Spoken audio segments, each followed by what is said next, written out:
الحمد لله صلی اللہ علیہ رسول اعوذ باللہ بسم اللہ الرحمن الرحیم.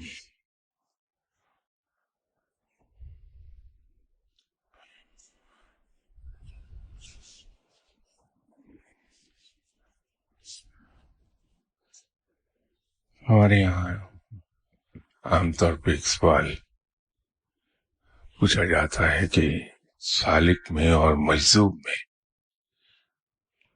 کیا فرق ہے. میں مختلف موقعوں پہ عرض کرتا رہا ہوں کہ ان دونوں میں فرق کیا ہے. اس کے اندر ایک بہت اہم چیز ہے جس پر ابھی تک شاید کبھی ہماری بات ہوئی نہیں.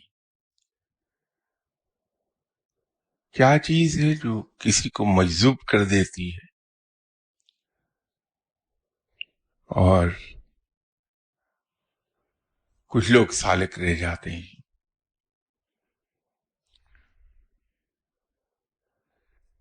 اصل میں ہوتا یہ ہے کہ جب کوئی شخص رب تعالیٰ کی غیر مشروط اطاعت کرتا ہے، اللہ کی بندگی میں چلا جاتا ہے،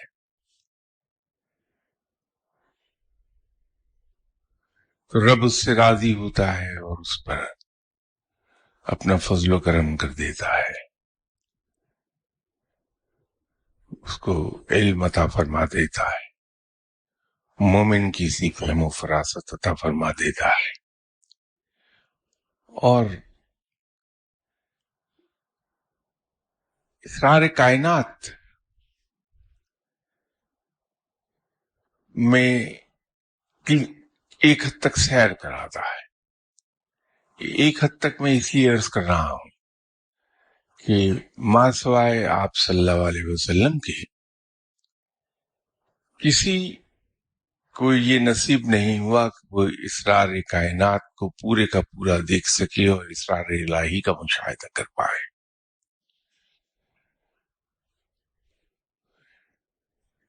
کوئی شخص کس درجے کا ولی ہے، کس مقام تک گیا ہے، مشاہدہ ڈائریکٹلی اس سے کورسپونڈ کرتا ہے. ڈائریکٹلی کورسپونڈنگ ہے انسان ولی اللہ کے مرتبے اور درجے کے ساتھ.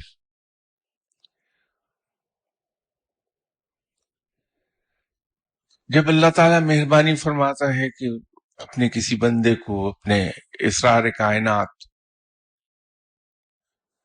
کے کچھ حصے کا مشاہدہ کرنے کی اجازت عطا فرما دی اور وہ بندہ مشاہدہ کرنا شروع کرتا ہے، تو کچھ لوگوں میں سہار، یہ لفظ اس کا مجھے نہیں معلوم اس کا متبادل کیا ہے اردو میں یا انگریزی میں، ایبزارب کرنے کی کیپیسٹی اگر کم ہے تو ہوتا یہ ہے کہ وہ جو کچھ مشاہدہ کر رہا ہے اس کی نقل کرنا شروع کر دیتا ہے اپنے وجود کے ساتھ، کیونکہ مشاہدے کی رفتار بڑی تیز ہوتی ہے. تو وہ اپنے جسم کو ان حرکات کی نقل میں موو کرنے کی کوشش کرتا ہے لیکن اس رفتار پر کر نہیں پاتا، تو اس تگدو میں لگا رہتا ہے کہ اس مشاہدے کی نقل کر لے. نتیجہ یہ ہے کہ کچھ عرصے کے بعد اس کے ہوش و حواس ختم ہونے لگتے ہیں اور وہ مجذوبیت کی طرف چل پڑتا ہے. جتنے بھی مجذوب آپ نے زندگی میں دیکھے ہوں گے یا سنا ہوگا تو لوگوں سے یہ کہ یہ اچھا بھلا ہوتا تھا، بس 2-4 سال ہی میں یہ مجذوب ہو گیا. جب وہ اچھا بھلا تھا تو وہ مشاہدہ کر رہا تھا اور اس کی نقل اس نے شروع کی تھی، لیکن اس کی رفتار اور اس کی نوعیت کا ساتھ نہیں دے سکا اس کا جسم اور اس کا ذہن، اس سپیڈ کو میچ کرتے کرتے وہ ہوش و حواس سے دور چلا گیا۔ نتیجہ یہ ہے کہ وہ مجذوب ہو گیا۔ لیکن جو سالک ہے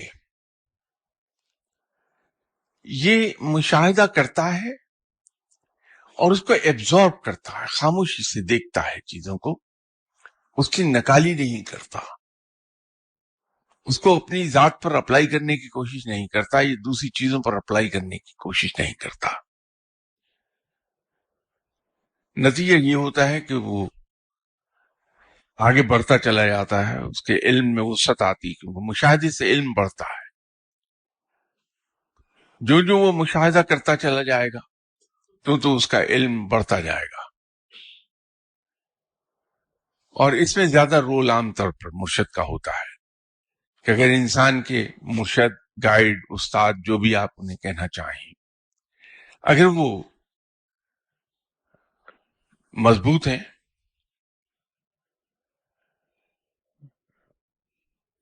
ہوش مند ہیں، سمجھدار ہیں، تو وہ اپنے اس شاگرد پر پوری طرح نظر رکھتے ہیں، اس کی حرکات پر نظر رکھتے ہیں، اس کے اٹھنے بیٹھنے پر نظر رکھتے ہیں، اور جہاں وہ محسوس کریں کہ یہ کچھ تھوڑا سا ہل گیا ہے، وہیں پہ وہ اس کو ٹوک دیتے ہیں، اسے روک لیتے ہیں، اس کے علم کے اضافے کی رفتار کو روک لیں گے تاکہ وہ بھٹکنے نہ پائے، بہکنے نہ پائے اور مجذوبیت کی طرف نہ چلا جائے۔ اس میں وہاں پر آپ کے مرشد اپنا رول پلے کرتے ہیں۔ مجذوب چونکہ ہوش میں نہیں ہوتا، اسے یہ پتہ نہیں ہوتا کہ وہ کر کیا رہا ہے، کہہ کیا رہا ہے، اس کی زبان سے کیا نکل رہا ہے، اس کی حرکات کیا ہیں، اس کے جسم پر لباس کیا ہے۔ اس لیے روحانیت میں منع کیا جاتا ہے کہ کسی مجذوب سے نہ ملے انسان۔ سالک مجذوب سے نہیں ملتا ہے۔ اس کی وجہ ہے کہ مجذوب کو تو معلوم نہیں، ہو تو ہوش و حواس کھو بیٹھا ہے کہ اس نے زبان کیا استعمال کر لی۔ روحانیت میں زبان کی پاکیزگی، گفتگو کی پاکیزگی بنیادی فیکٹرز میں سے ایک ہے۔ مجذوب گالی دے دے گا۔ روحانیت میں طہارت، پاکیزگی بہت ضروری ہے۔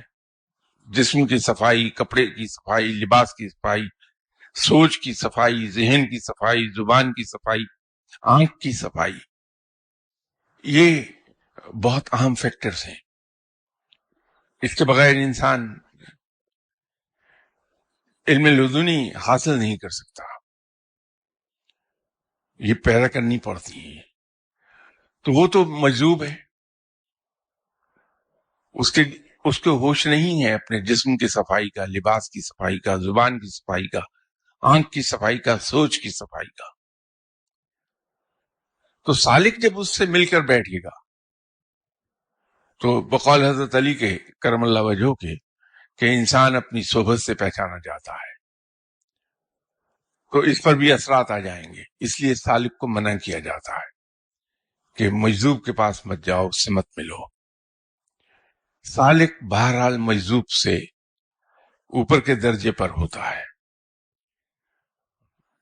جو بہت ہی اکابر اولیاء اکرام گزرے ہیں، ان کا فرمانا یہ ہے کہ سالک کو ثواب مجذوب سے 3 گنا زیادہ ملتا ہے۔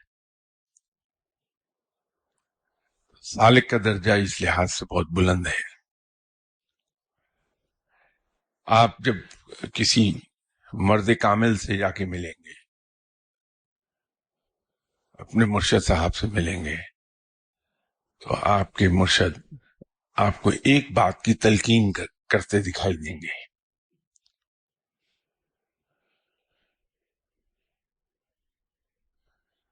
وہ تلقین یہ ہے کہ آپ اپنے اندر برداشت پیدا کریں. ہمارے یہاں ایک رواج ہے کہ اگر کسی مرشد نے مجھ جیسے انسان کو کچھ پڑھنے کو دے دیا تو میری جب بھی ملاقات ہوگی اپنے مرشد صاحب سے تو میں فوری طور پر ان سے یہ عرض کروں گا کہ حضور وہ جو آپ نے پڑھنے کو مجھے بتایا تھا میں وہ پڑھ رہا ہوں.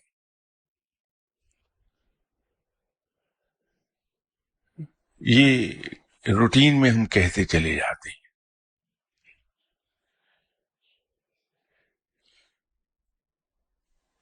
اگر کہیں مرشد ایسے ہوں جیسے میرے اپنے مرشد تھے، ایک بار اگر یہ کہہ دیا کہ حضور وہ جو آپ نے پڑھنے کو مجھے دیا تھا میں اس کو پڑھ رہا ہوں، تو ایک دم سے تلخی آ جائے گی لہجے میں. کیا سمجھتے ہو کہ تم مجھ پر احسان کر رہے ہو؟ مت پڑھو، اپنی ضرورت کو پڑھتے ہو، میرے لیے پڑھ رہے ہو.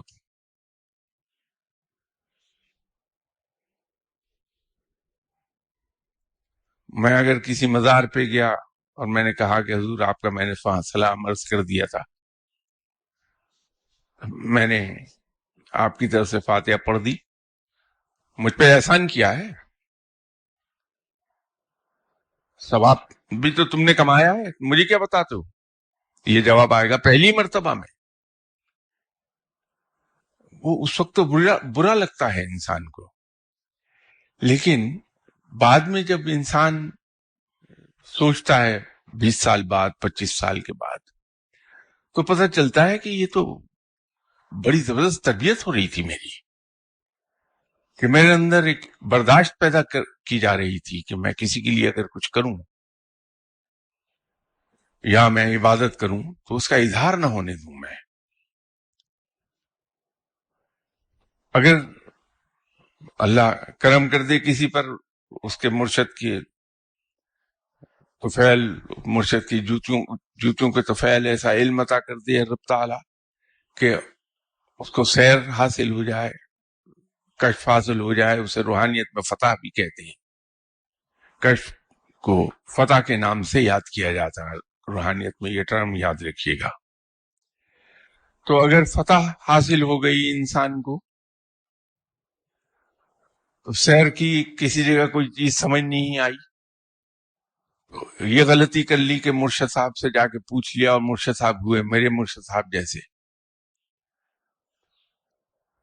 ایک دم سے وہ برہم ہو جائیں گے، غصے میں آ جائیں گے. فوراً جواب آئے گا کہ تم نے مجھے بہت تنگ کیا ہے، تم سے بڑا تنگ. تو آدمی سمجھ جاتا ہے کہ سوال کرنے پر یہ جواب آیا ہے، تو پھر نیکسٹ ٹائم آدمی نہیں پوچھتا. 20-25 سال کے بعد احساس ہوتا ہے کہ وہ جو تلخی تھی وہ مجھ پر بہت بڑا احسان تھا کہ میرے اندر برداشت پیدا ہو گئی. غلطی کر لی یہ کہنے کی اپنے مرشد صاحب سے کہ حضور آج کل میں بڑا تنگ ہوں، میرا ہاتھ تنگ ہے، مشکلات میں ہوں، تو بجائے اس کے کہ تسلی دے دے آگے سے مرشد کہ چلیے اللہ کرم کرے گا، اچھا وقت آ جائے گا، کوئی بات نہیں، جواب کیا آئے گا؟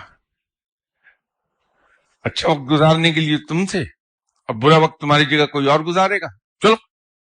یہ جواب ہے. 20-25 سال کے بعد انسان محسوس کرتا ہے کہ کیا زبردست ٹریننگ ہوئی تھی. وہ یہ چیز اگر نہ اس وقت روکی جاتی تو انسان اللہ کا شکوہ ہی بیان کرتا رہتا کہ آج میرے ساتھ یہ ہو گیا، آج میرے اوپر یہ افتاد آن پڑی، آج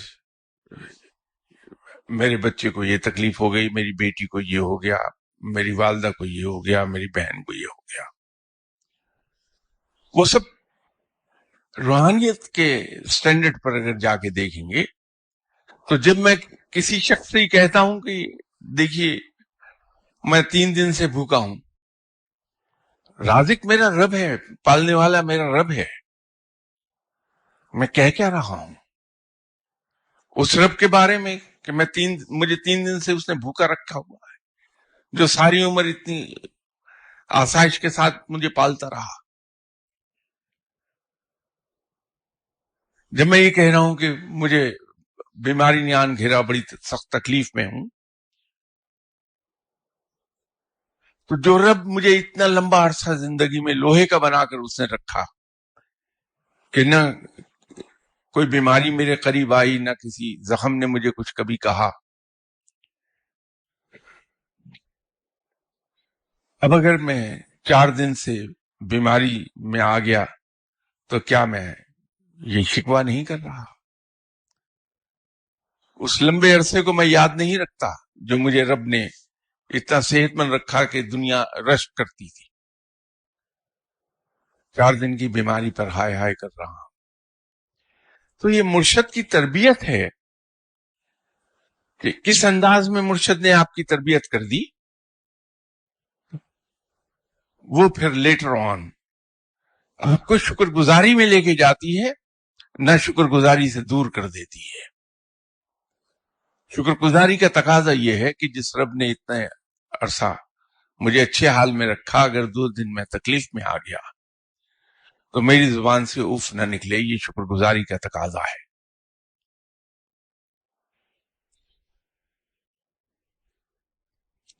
ہمارے یہاں ایک اور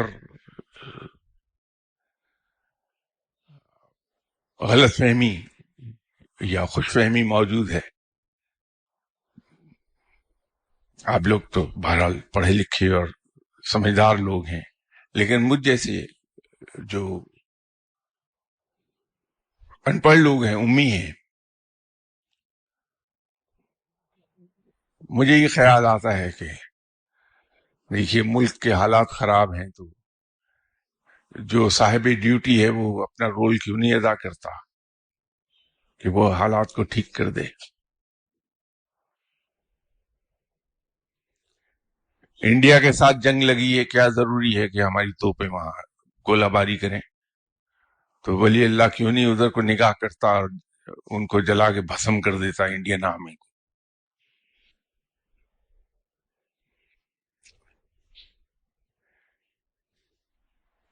جب میں یہ بات سوچتا ہوں تو میں سنت سے انالوجی نہیں لیتا اس کی.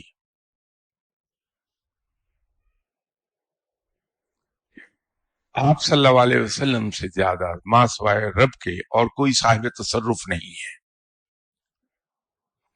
جو تصرفات آپ صلی اللہ علیہ وسلم کو حاصل تھے وہ سوائے رب کے باقی سب سے زیادہ ہیں. لیکن آپ صلی اللہ علیہ وسلم کے نے غزوات بھی لڑے ہیں اور آپ صلی اللہ علیہ وسلم کے زمانے میں جنگیں بھی ہوئی ہیں. جن جنگوں میں آپ صلی اللہ علیہ وسلم خود شریک ہوئے، حصہ لیا، وہ غزوات کہلاتی ہیں. اور وہ جنگیں جس میں آپ صلی اللہ علیہ وسلم شریک نہیں ہوئے وہ جنگیں نہیں کہلاتی. کسی جگہ آپ صلی اللہ علیہ وسلم نے اپنے تصرفات سے، روحانی تصرفات سے کام نہیں لیا.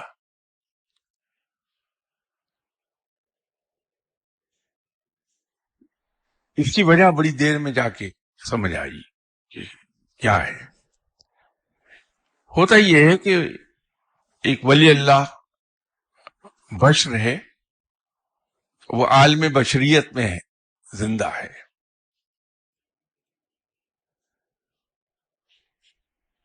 جب وہ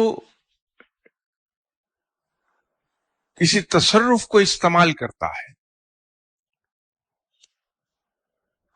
تو عالم بشریت سے نکل کر وہ عالم روحانیت میں چلا جاتا ہے.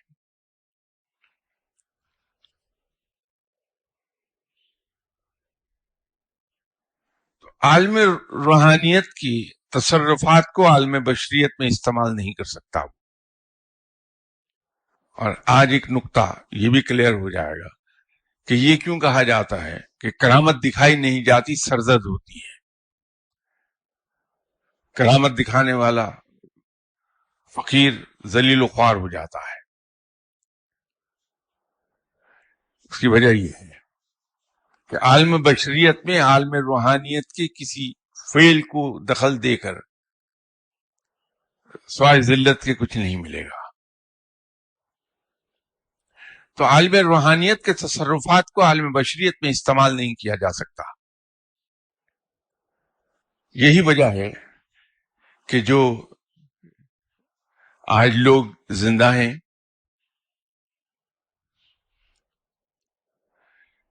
صاحب ڈیوٹی موجود ہیں، وہ ان معاملات میں دخل نہیں دیتے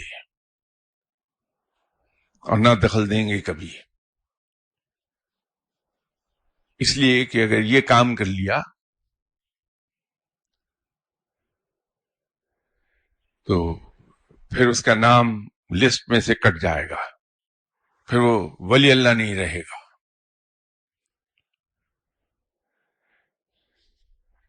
پرانے زمانے میں ایک مرتبہ مسلمان بیری جہاز لے کے جا رہے تھے سمندر میں،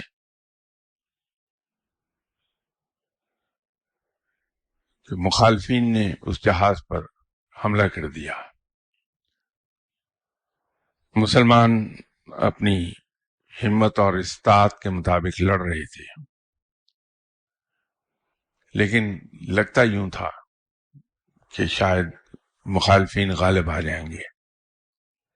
مسلمانوں کے جہاز پر دو ولی اللہ بھی موجود تھے، گرچہ ان دونوں کے درجات میں فرق تھا. ایک بہت اوپر کے درجے کے ولی اللہ تھے، دوسرے طرح ان سے نیچے کے درجے کے. تو جب مسلمانوں کو شکست ہوتی دیکھی، اس کے آثار پیدا ہوئے، تو یہ جو نچلے درجے کے ولی اللہ تھے، ظاہر ہے ان کے پاس علم بھی اور نظر بھی دونوں ہی کمتر تھی. تو انہوں نے جوش میں آ کے اپنے تصرف کو استعمال کیا اور ان کے تصرف سے دشمن کے جہاز میں آگ لگ گئی، جس کی کوئی ظاہری وجہ سامنے نہیں تھی. سبھی لوگ چوکنے ہوئے کہ یہ آگ دنیاوی ذرائع سے نہیں لگی ہے. اس جو بڑے درجے کے ولی اللہ تھے انہوں نے بھی نوٹ کیا کہ یہ اس ولی اللہ نے اپنے روحانی تصرف کو استعمال کر لیا ہے. تو انہوں نے ولی اللہ کو بلایا اپنے پاس اور بلا کے اس کا سارا علم سلب کر لیا سزا کے طور پر کہ اس نے دشمنوں کے خلاف روحانی تصرف کا استعمال کیوں کیا ہے.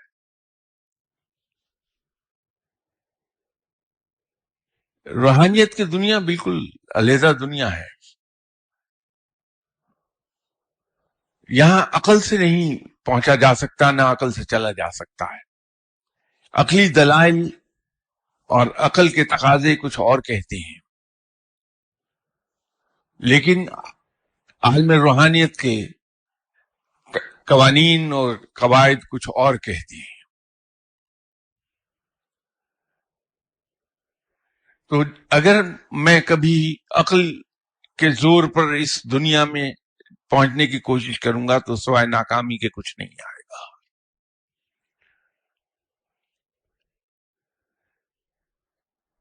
یہ تو اس راہ پر کوئی چڑھ جائے، قسمت زور مار جائے، رب تعالیٰ کرم کر دے، آپ صلی اللہ علیہ وسلم کی نظر عنایت ہو جائے اور اس راہ پر چڑھ جائے کوئی، تو جو کچھ وہ دیکھتا ہے، جو کچھ وہ ایکسپیرینس کرتا ہے، اس وقت اندازہ ہوتا ہے کہ یہ تو اس سے بالکل جدا ہے جو میں عقل کے ذریعے سمجھتا تھا.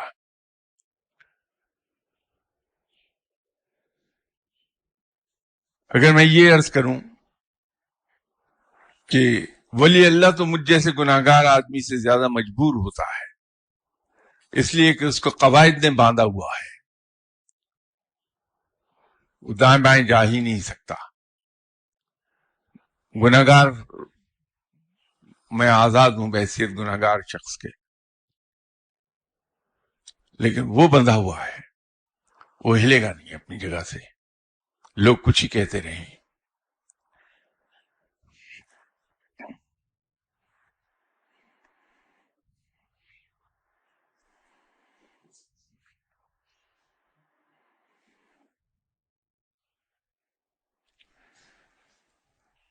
یہ سوال اسی طرح پھر عقلی گدے پر مبنی ہے کہ، اور انفیکٹ اسی سوال کو دیکھ کر آج اس موضوع پہ میں آیا تھا۔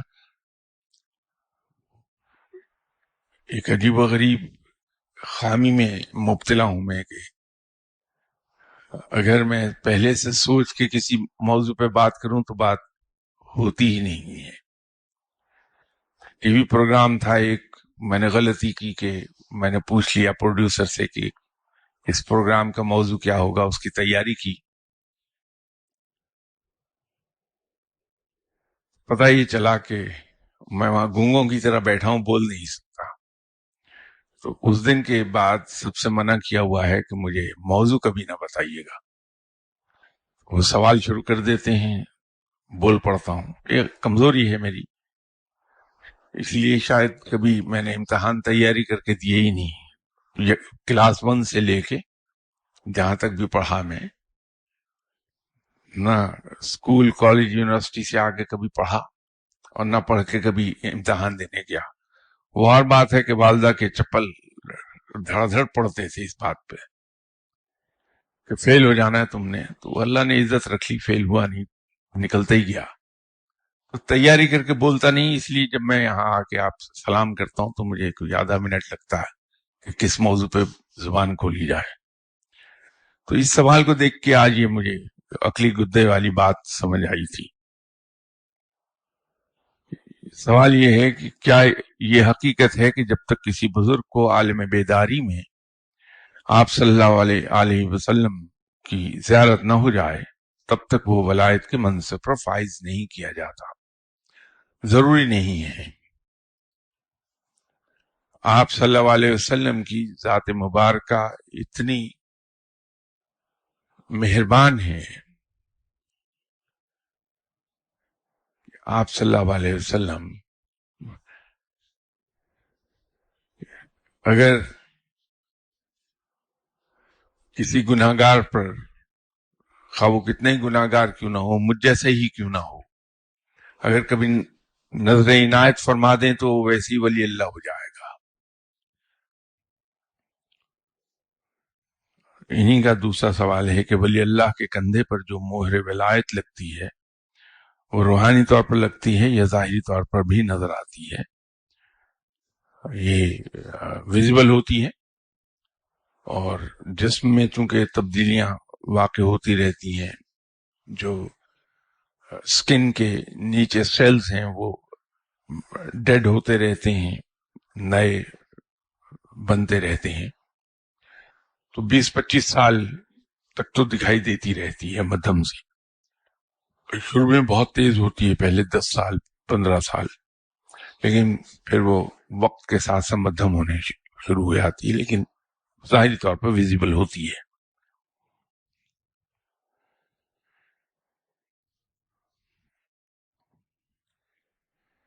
اگلا سوال انہوں نے کیا ہے کہ کچھ اولیاء اللہ کے بارے میں صاحبان علم و عرفان بتاتے ہیں کہ ان کے اصل مقام و مرتبہ کا اندازہ دنیا کو ان کے جانے کے بعد پتہ چلے گا، ان کے حیات میں نہیں۔ سوال یہ ہے کہ ایسے اولیاء کرام کی زندگی میں ان کے اصل مقام و مرتبے کو مخفی رکھنے میں کیا حکمت ہے؟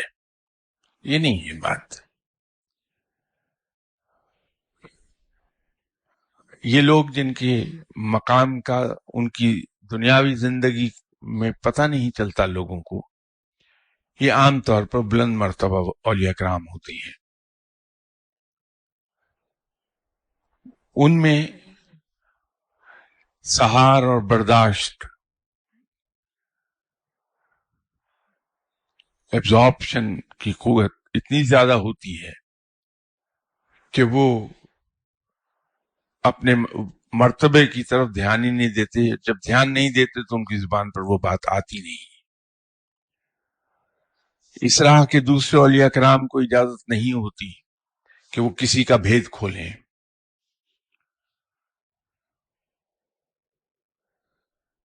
تو نتیجہ یہ ہے کہ زندگی میں ان کے مقام کا نہیں کسی کو پتہ چلتا.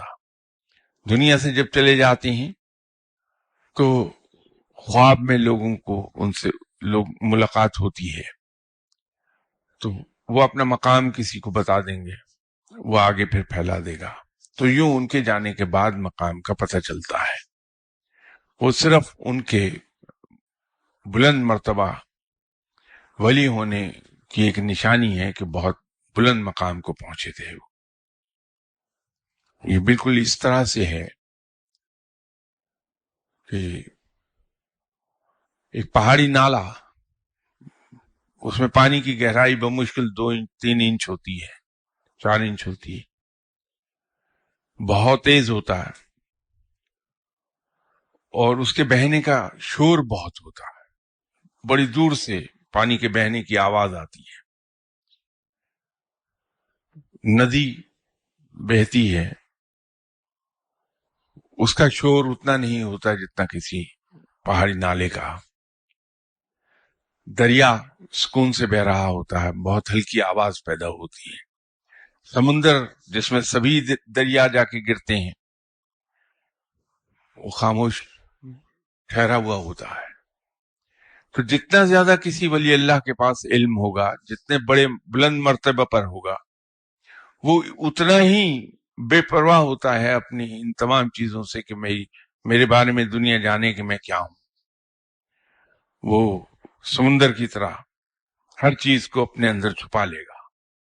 سمندر کی تہہ میں بڑے بڑے بحری جہاز جو ڈوبے ہیں وہ بھی چھپے ہیں, سمندری مخلوق بھی اس میں چھپی ہے, سمندری نباتات بھی اسی میں چھپے ہوئے ہیں ویجیٹیشن میں, لیکن سمندر بالکل اس کی سطح پرسکون رہتی ہے. تو جو اولیاء اکرام ایک بلند مقام پر چلے جاتے ہیں ان کو پہچاننا مشکل ہوتا ہے.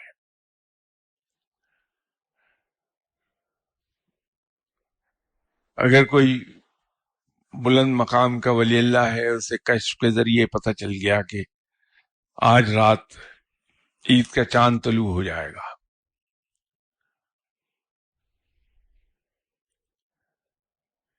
تو ایسا کبھی نہیں ہوگا کہ وہ لوگوں سے کہہ دے کہ میاں آج چاند دکھائی دے جائے گا, چھوڑو تم نہ دیکھنے جانا. وہ خاموش رہے گا.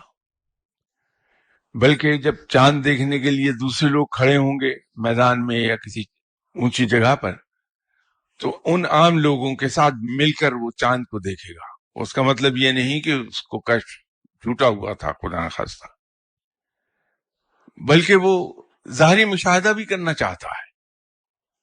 یہ تو روحانی مشاہدہ اس نے کر لیا جس کو کشف ہم کہتے ہیں, لیکن وہ دنیاوی مشاہدہ بھی کرنا چاہے گا. تو عام آدمی جو جانتا نہیں ان تمام چیزوں کو, وہ یہ کہے گا کہ یہ کیسا ولی اللہ ہے جس کو یہ نہیں پتا کہ آج چاند طلوع ہوا ہے. جتنا بڑا ولی اللہ ہوگا اتنا ہی وہ ان چیزوں سے دور رہے گا. وہ ہم جیسے لوگوں کے درمیان بیٹھ کے ہم ہی جیسا بن کر زندگی گزارتا ہے. اس میں کہیں کوئی فرق آپ نہیں دیکھیں گے. ہاں, فرق آپ کو دکھائی دے جائے گا جب اس کے طور طریقے ہم گہرائی سے دیکھنے لگیں گے کہ وہ زندگی گزار کیسے رہا ہے. وہاں فرق دکھائی دے گا کہ ہماری زندگی میں اور اس آدمی کی زندگی میں فرق کیا ہے. وہاں پھر علیحدہ دکھائی دینے لگتا ہے.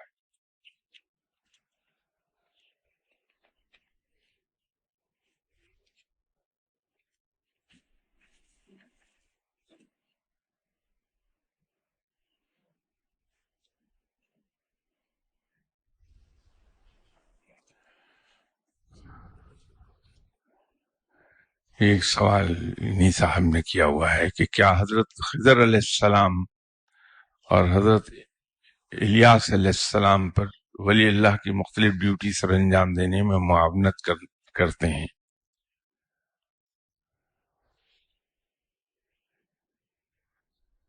یہ ڈیوٹیز کی فہرست نہ تو کسی کے علم میں ہے اور اگر علم میں ہے بھی تو اس کے بارے میں حکم یہ ہے کہ اس کو بیان نہ کیا جائے. کوئی ولی اللہ اپنی ڈیوٹی کی فہرست آپ کو نہیں دے گا، نہ بتائے گا کہ میرے ذمہ یہ ڈیوٹیز ہیں. تو یہ تو پھر حضرت خضر علیہ السلام اور حضرت الیاس علیہ السلام کی بات ہے. یہ کوئی بھی شخص چاہے وہ کسی مقام پر فائز ہو کبھی یہ نہیں بتائے گا، اجازت ہی نہیں کسی کو. تو میں تو ویسے ہی گناہ گار آدمی ہوں.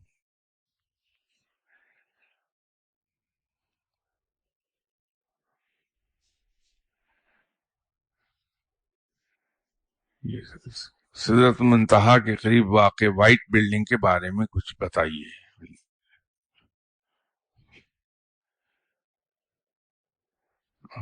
بھائی وائٹ ہاؤس کو پہلے میں تو دیکھا ہوں، پھر بتاتا ہوں آپ کو. اللہ کے بندو، یہ کون بتائے گا؟ یہ مجھے بتائیے. سر محفل تو یہ بات نہیں بتائی جا سکتی کہ وہ کیا ہے، وہاں کیا ڈیوٹیز سر انجام دی جا رہی ہیں، کون ہیں لوگ وہ، اور کس قسم کے کام کرتے ہیں.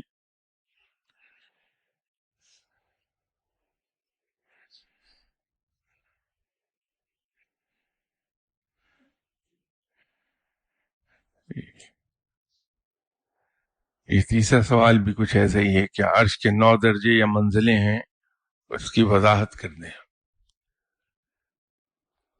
بھائی جن صاحب نے بھی سوال پوچھا ہے، یا کیا پٹوانے کا ارادہ ہے مجھے؟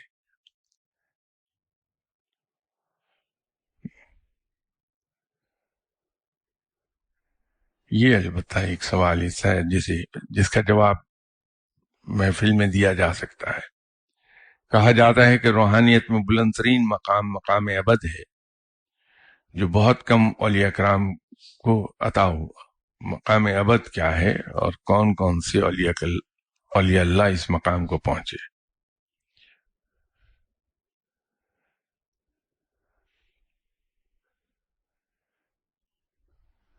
بات یہ ہے کہ بندگی سب سے بلند مقام ہے،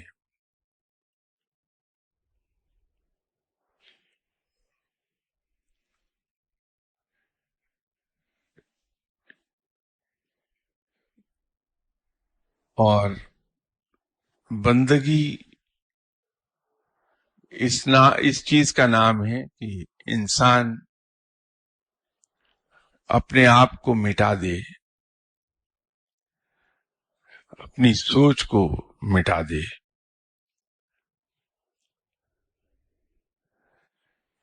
اپنے نفس کو مٹا دے. ہر کام کرنے سے پہلے اور ہر قدم اٹھانے سے پہلے یہ دیکھے کہ میرا رب ایسے موقع پر کیا چاہتا ہے کہ میں کس طرح بیہیو کروں، صرف وہ کر لے.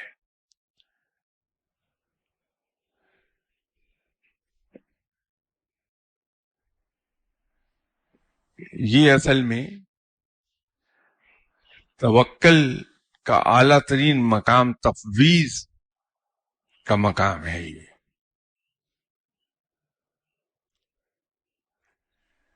جہاں انسان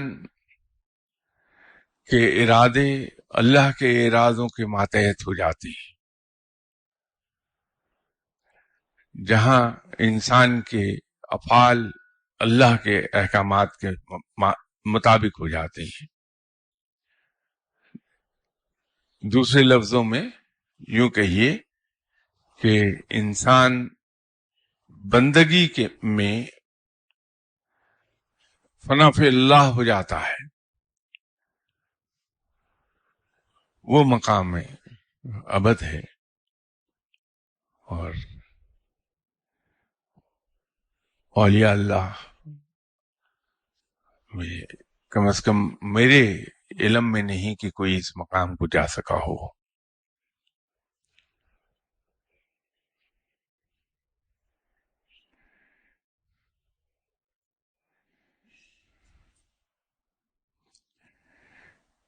کا اگلا سوال یہ ہے کہ کیا صدیق کتب کتب وحدت قیوم اور ابد کے مقام صرف ان اولیاء اللہ کو ملتا ہے جو کسی روٹین ڈیوٹی کے ساتھ ساتھ کوئی بہت بڑی خاص ڈیوٹی بحسن خوبی سر انجام دیتی ہیں، یا کوئی بھی ولی اللہ گریجول پروموشنز کے بعد اس مقام کو پہنچ پاتا ہے۔ ولایت میں یا روحانیت میں پروموشنز نہ تو ٹائم ڈریون ہوتی ہیں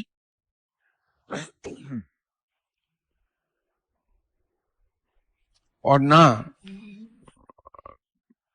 گریجویشن ڈریون ہوتی ہیں۔ یہاں تو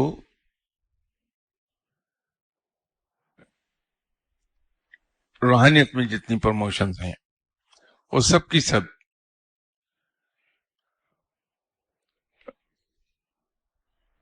پرفارمنس ڈریون ہیں، اور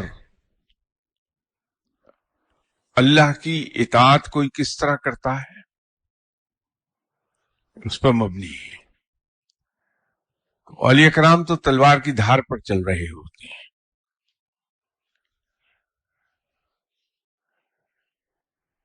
ذرا سی کوتاہی انہیں کہیں سے کہیں پہنچا دیتی ہے۔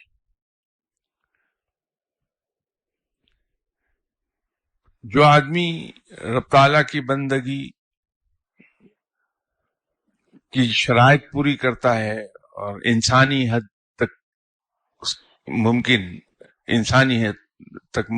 تک اللہ کے احکامات کی پابندی کر رہا ہے، وہ ترقی پاتا جاتا ہے، اور اس کے لیے سارے مقامات سامنے آتے جاتے ہیں خود ہی۔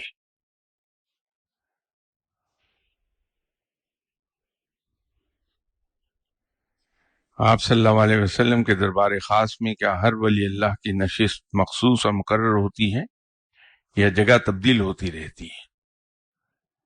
ہر ولی اللہ اس عظیم محفل میں نہیں بیٹھ پاتے، وہ سلیکٹڈ لوگ ہیں جو وہاں جن کو اجازت ہے وہاں ان کی جگہیں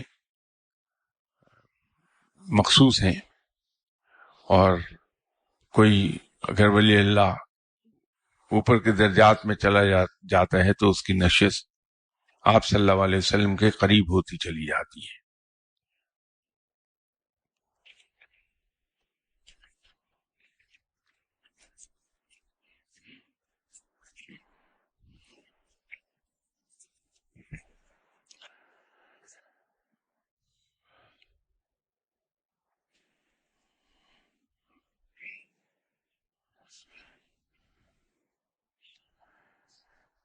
کسی بھی لفظ کا ورد کرنے کے لیے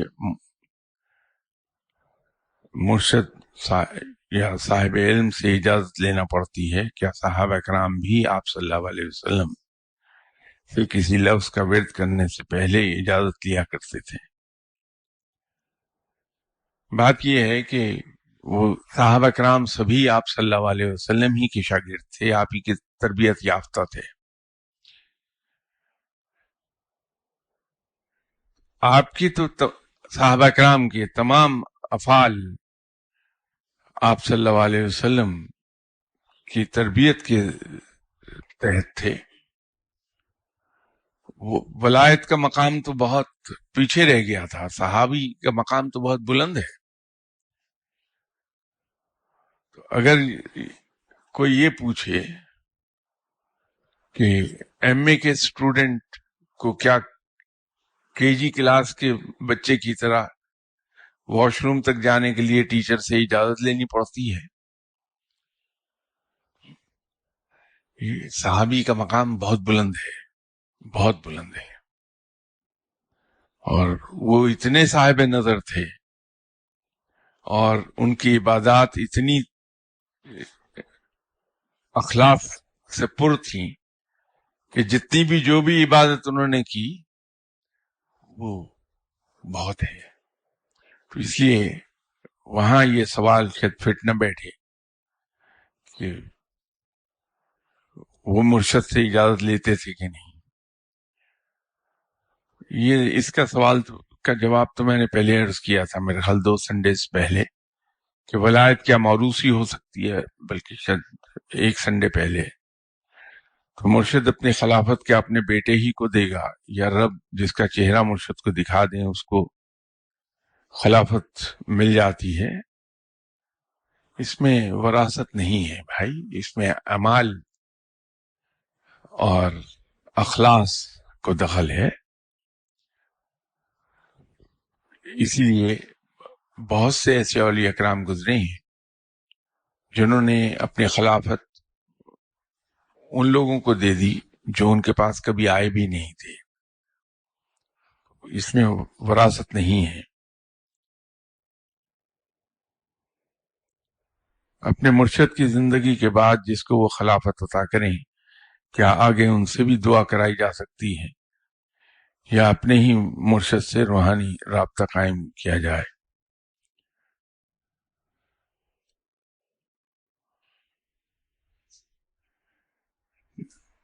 جو ان کے سجادہ نشین ہیں، جن کو انہوں نے خلافت دی ہے، آپ ان کے پاس گائیڈنس کے لیے جا سکتے ہیں.